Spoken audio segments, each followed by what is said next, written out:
Now on the first day of unleavened bread, the disciples came to Jesus, saying, "Where will you have us prepare for you to eat the Passover?" He said, "Go into the city to a certain man and say to him, 'The teacher says, my time is at hand. I will keep the Passover at your house with my disciples.' And the disciples did as Jesus had directed them, and they prepared the Passover." And when it was evening, he came with the 12, and as they were reclining at the table and eating, Jesus said, "Truly I say to you, one of you will betray me, one who is eating with me." They began to be sorrowful and to say to him one after another, "Is it I?" He said to them, "It is one of the 12, one who is dipping bread into the dish with me. For the Son of Man goes, as it is written of him. But woe to the man by whom the Son of Man is betrayed. It would have been better for that man if he had not been born."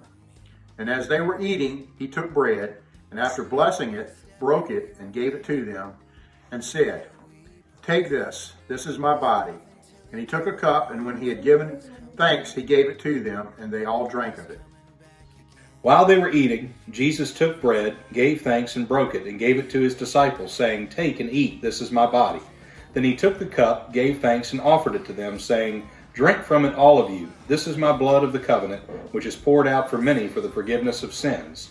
I tell you, I will not drink of the fruit of this vine from now on until the day when I drink it anew with you in my Father's kingdom." Jesus, knowing that the Father had given all things into his hands, and that he had come from God and was going back to God, rose from supper. He laid aside other outer garments, taking a towel tied around his waist. Then he poured water into a basin and began to wash the disciples' feet, and then wiped them with the towel that was around him. He came to Simon Peter, who said to him, "Lord, do you wash my feet?" Jesus answered him, "What I am doing you do not understand now, but afterward you will understand." Peter said to him, "Ye shall never wash my feet." Jesus answered him, "If I do not wash you, you have no share with me." Simon Peter said to him, "Lord, not my feet only, but also my hands and my head." Jesus said to him, "The one who has bathed does not need to wash, except for his feet, but is completely clean. And you are clean, but not every one of you." For he knew who was going to betray him. That was why he said, "Not all of you are clean." When he had gone out, Jesus said, "Now is the Son of Man glorified, and God is glorified in him. If God is glorified in him, God will also glorify him in himself and glorify him at once. Little children, yet a little while I am with you. You will seek me, and just as I said to the Jews, so now I also say to you, where I am going you cannot come. A new commandment I give to you, that you love one another, just as I have loved you. You also are to love one another. By this, all people will know that you are my disciples, if you love one another." Let not your hearts be troubled. Believe in God, believe also in me. In my Father's house are many rooms. If it were not so, would I have told you that? I go to prepare a place for you. And if I go and prepare a place for you, I will come again and will take you to myself, that where I am you may be also. And you know the way to where I am going. Thomas said to him, "Lord, we don't know where you're going. How can we know the way?" Jesus said to him, "I am the way, and the truth, and the life. No one comes to the Father except through me.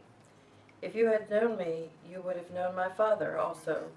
From now on, you do know him, and you have seen him." If you love me, you will keep my commandments, and I will ask the Father, and he will give you another helper to be with you forever, even the Spirit of truth, whom the world cannot receive, because it neither sees him nor knows him. You know him, for he dwells with you and will be in you. I will not leave you as orphans, I will come to you. Yet a little while, and the world will see me no more, but you will see me. Because I live, you also will live. In that day you will know that I am in my Father, and you in me, and I in you. I am the vine, you are the branches. Whoever abides in me, and I in him, he it is that bears much fruit. For apart from me, you can do nothing. If anyone does not abide in me, he is thrown away like a branch and withers, and the branches are gathered, thrown into the fire, and burned. If you abide in me, and my words abide in you, ask whatever you wish, and it will be done for you. By this my Father is glorified, that you bear much fruit and so prove to be my disciples. As the Father has loved me, so have I loved you. Abide in my love. If you keep my commandments, you will abide in my love, just as I have kept my Father's commandments and abide in his love. These things I have spoken to you, that my joy may be in you, and that your joy may be full. This is my commandment, that you love one another as I have loved you. Greater love has no one than this, that someone lay down his life for his friends. You are my friends if you do what I command you. No longer do I call you servants, for the servant does not know what his master is doing, but I have called you friends, for all that I have heard from my Father I have made known to you. You did not choose me, but I chose you and appointed you that you should go and bear fruit, and that your fruit should abide, so that whatever you ask the Father in my name, he may give it to you. These things I command you, so that you will love one another. Behold, the hour is coming, indeed it has come, when you will be scattered each to his own home, and you will leave me alone. Yet I am not alone, for the Father is with me. I have said these things to you, that in me you may have peace. In the world you will have tribulation, but take heart. I have overcome the world. And he came out and went, as was his custom, to the Mount of Olives. And the disciples followed him. And when he came to the place, he said to them, Pray that you may not enter into temptation.